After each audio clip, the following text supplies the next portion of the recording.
First, start off by giving all praise, honor, and glory. Call halal Yahweh by Hashem Yahweh Shah by Hashem Harachah Kodash Baruch. Double honors to the apostles and elders of Great Millstone, the true leaders of all Israel today, if you can receive it. Shalom to the Akim and the Akwat around the four corners of the earth, listening, trying to learn, listening and learning, Salakia. Shalom to all the Akim around the four corners of the earth, pushing the truth with faith and sincerity, and to those of the hopeful elect. Shalom to the confusion of faith, Akim, that we are hoping to join our ranks. Once again, this is the brother Yawasap out of the GMS Cleveland camp or church, a fellow servant, a fellow laborer, coming at you again with another lesson out of the MacArthur's New Testament commentary. Basically, like I said, is a book I came across. Basically, I put it like this: I had caught up in Esau's system, so I had spent several months in our county's workhouse, and I came across, unlike how some prisons is, the workhouse, they don't have a main spiritual pastor or whatnot on staff. So, people that came in there actually came and volunteered their own time, and it was a guy by the name of Abraham that actually used to come in and, speak. And although, he was going off on certain scriptures, like I just recently found out, Proverbs, I believe it's 7, when it talks about the woman, he was actually taking it as because it's 3 different women, I think, in that same Proverbs. Well, no, that's not Proverbs. I think that's Proverbs 31. It talks about the virtuous woman. But I think Proverbs 7 is the one when it talks about the female, and she basically, her husband is gone, and she, basically it boils down. The Apostle Rabban basically broke it down. It wasn't really talking about a woman. It was talking about philosophies. And if you get like a 1611 King James Bible, it actually, says it's talking about, it's not literally talking about a woman. It said it's like wisdom, and that was just, it's a wicked philosophy, basically. But anyhow, I ain't trying to digress. What I'm basically getting at is it's meeting this book, but, it's also a lot of other things. So I figured that we can explore this book together. So hoping I'm starting off at the right part. Believe I stopped at page 87. Wow. I believe I stopped at page 87. So it says, Satan met Adam in the paradise of Eden, where everything good was provided and nothing harmful existed.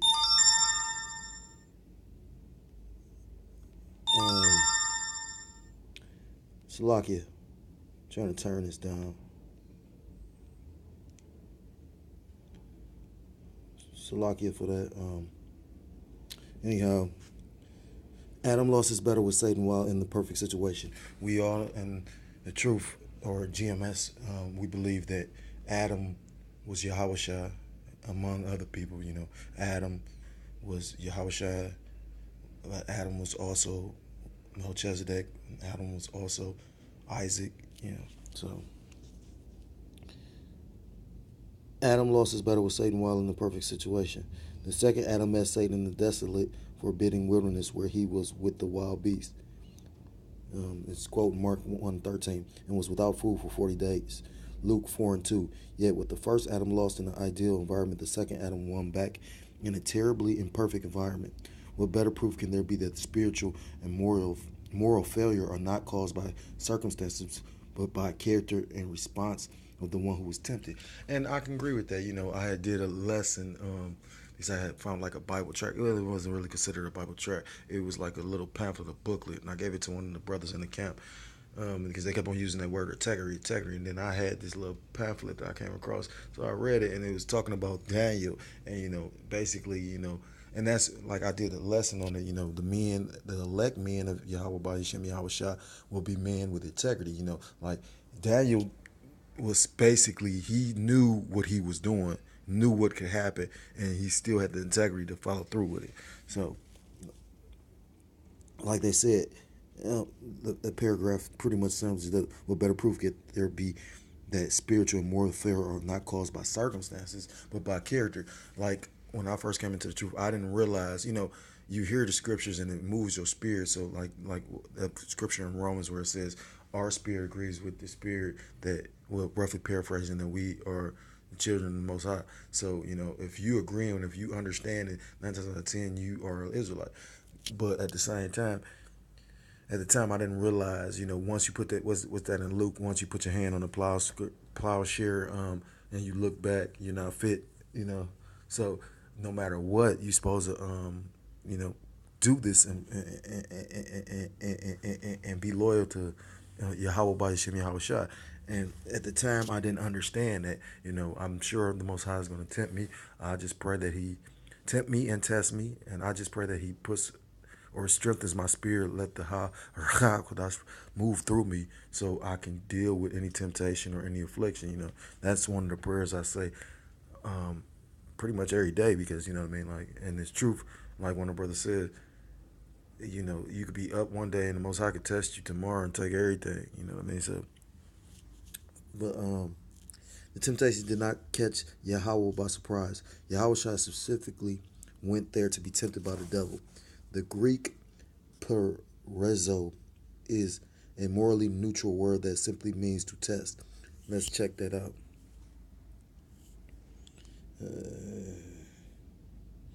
So, perezo, to try whether a thing can be done, to attempt to endeavor, to try and make trial of tests for the purpose of ascertaining his quality or what he thinks or how he will behave himself.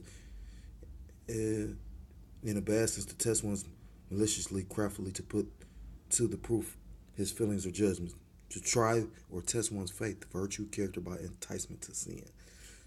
Okay, going back. So, it's morally neutral word that simply means to test. Whether the testing is for a good or evil purpose depends on the intent of one giving the test. In the spiritual context clearly indicates the testing is enticement to evil. The word is most frequently translated by a form of the English tempt, which carries that negative connotation. The fact that the devil was here doing the testing clearly indicates that Yahweh Shah was being tempted, enticed to do evil. Yet Yahweh often uses Satan's tempting to evil as his own means of testing for good. And when you go into the story of Job, that explains that it was a test. That's the spirit, because, like I said, I was just listening to Apostle Gabar, and he was talking about, I forgot what's the name of the video, but it's crazy because the brother that was in the camp, he basically fell out of the truth because of he had a woman pregnant, and then he fell out the truth, and he sincerely, like they say, he coming with a contrite spirit. I didn't watch the video.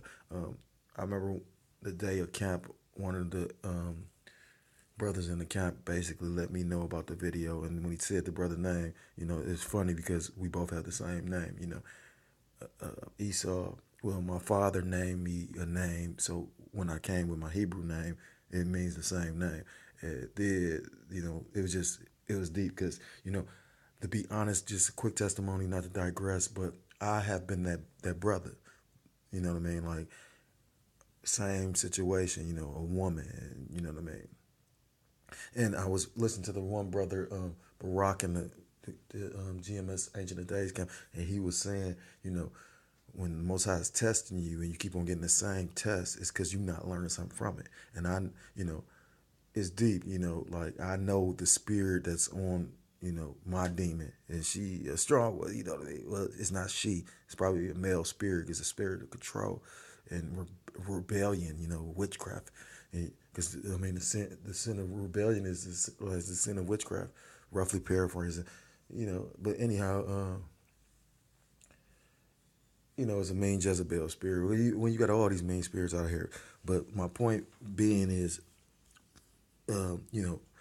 Satan tempted Job, and my point of bringing all that up because, like Apostle Gabar said, Job thought he had a righteous woman up until the point where she said, curse the Most High and die. And what he tell her, you speak as one foolish woman. And I've seen my demon do the same thing. So at the end of the day, that's why in the book of Revelations 21:3 it said the tabernacle of the Most High resides with man. Because a woman, this ain't built for a woman could be a follower, and she could be a good, you know, I mean, because at the end of the day, a woman is a man's servant anyway. She could be, because a good woman could have a man go through a lot and deal with it. I mean, you got to take the time. Think about this. Look at all the hell Malcolm X caught. You know what I'm saying? Now, he wasn't no Martin Luther King. You know what I mean? Martin Luther King, we know Martin Luther King, and Malcolm X sold out as well. But what I'm saying is he wasn't on the level as Martin Luther King. He was catching a lot more hell. You get what I'm saying? If he had, he had a strong woman, a good woman behind him. That's all. Just making, clarifying a point. And it's deep because I was just at the library and, I was looking up these books and, for whatever reason, Spirit told me to type in Hebrew Israelites, and it's a few books, but I swear, like a couple weeks ago, I did the same thing. This book wasn't in there, and just so happened, I put in Hebrew Israelites, and the title it's called Jezebel's Rising, and it says the spirit of rebellion, or it's something along the lines against the Hebrew Israelite man, and it's just deep. But my point being, these women can like have you all the way basically fucked up, you know what I mean? And Apostle Gabar went into it eloquently, you know what I mean? At the end of the day, like scripture says, let no one, it says no man, but that's man, one man, take your crown. Continuing. It means testing for good. What Satan intended to lead the son into sin and disobedience, the Father used to demonstrate the Son's holiness and worth worthlessness. What is this? It's not saying worthlessness. It says worthiness. That is Yahweh's plan for all of his children. It's saying Christians cannot be tempted in a way that Yahweh cannot use for their good and his glory. James even tells us to consider it all joy, my brethren, when you encounter various trials, knowing that the testing of your faith produces endurance. And that is in the book of James. And let endurance have its perfect result, that you may be perfect and complete, lacking in nothing. And I quote in James 1, 2, verses 2 to 4. That is Yahweh's plan and purpose, to use Satan's temptations as a means of testing and strengthening our faith in him and of our growing strong in righteousness. Yahweh allows testing in our lives in order that our spiritual muscles may be exercised and strengthened. Which I believe that, because, like a lot of brothers don't like to, deal with the daily bread and other little scriptures. Other material outside of, the truth. But at the end of the day, I always, because at the end of the day, it's still scripture. You know what I mean? Like, nah, it's your interpretation of it that will make blow it up, mess it up. Salakia may make it. Because put it like this, like I said, it's all scripture. It's, like I said, and I've actually literally had situations where I'm actually it's pertaining to what I'm going through. I've had a few brothers tell me that. So as far as when you're going through these different trials and that's the spirit, because I just, like I said, was hearing the elder Barak and GMS Ancient of Days. He said these different trials and afflictions and whatnot are to make you cold, because just imagine what we're going to see in these later days. You know what I mean? You might see dead children. You know what I mean? You don't know how this going to play out, but best believe it's going to be as if, people don't realize that scripture, Amos 5:18, and I ain't going to say it's one of my favorite, but it's one of the most moving ones to me. It moves my spirit. It makes me really like, what's that, Proverbs? Where's that Psalms when it said, beginning of wisdom? I believe it's Proverbs, but fear of the Lord is beginning of wisdom. I believe that's Proverbs. Continuing though, so you're supposed to get stronger when you're spiritually battling, going through all this affliction. Whether the testing is by Yahweh's initiative or is sent by Shantan, Yahweh will always use it to produce a good in us when we meet the test in his power. Yahweh never tests us in the sense of enticing to evil. Let no one say when he is tempted, I am being tempted by Yahweh. For Yahweh cannot be tempted by evil, and he himself does not tempt anyone. But each one is tempted when he is carried away and enticed by his own lust. Book of James, chapter 1, verse 13. I'm going to stop there.